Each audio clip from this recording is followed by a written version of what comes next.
Bien entendu, l'on ne parle plus beaucoup du Donald, puisqu'il a été remplacé par le brillantissime Biden, dont la première année de gouvernance se traduit par un magnifique fiasco. Pourquoi donc reparler du Donald?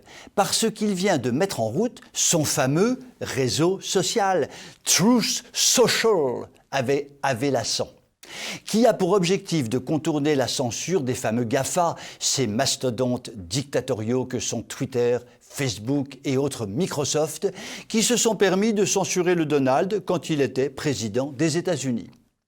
Le Donald a donc créé son propre réseau social, très probablement appelé un bel avenir, car le bras de fer du Donald contre les mondialistes libertaristes est suivi de très près et de façon très positive par à peu près la moitié des Américains et par d'innombrables soutiens dans le monde entier.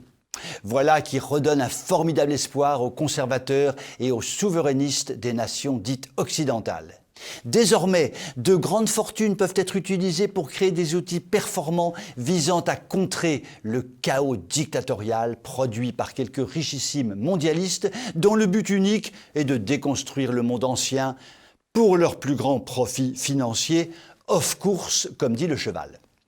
En France, le cas Bolloré est tout aussi exemplaire, puisque le milliardaire, sans le moindre complexe, crée des outils visant à contrer les déconstructeurs, comme CNews par exemple, ou rachète des médias gauchistes qu'il remet peu à peu dans le droit chemin, comme Canal+ par exemple.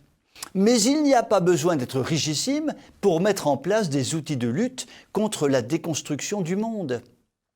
TV Liberté et sa superbe communauté de téléspectateurs en est la preuve vivante. Et c'est pour cela que votre chroniqueur préféré autoproclamé aime TV Liberté, aime les équipes de TV Liberté et aime la superbe communauté de téléspectateurs de TV Liberté. Cet amour passionnel, fusionnel, se fonde sur un amour passionnel, fusionnel pour le monde de la résistance, ce monde qui lutte pied à pied contre la déconstruction générale. Et par les temps guerriers qui courent, formidable révélateur de la désinformation actuelle généralisée, cela est profondément réjouissant et nous donne un immense signe d'espoir qui se traduira immanquablement dans les urnes, dans des délais très proches peut-être, et sinon, si ça n'est pas très proche, en tout cas, pas très lointain. Nous sommes en train de gagner des batailles pour la liberté et nous gagnerons la guerre très rapidement ou un peu plus tard, mais nous la gagnerons.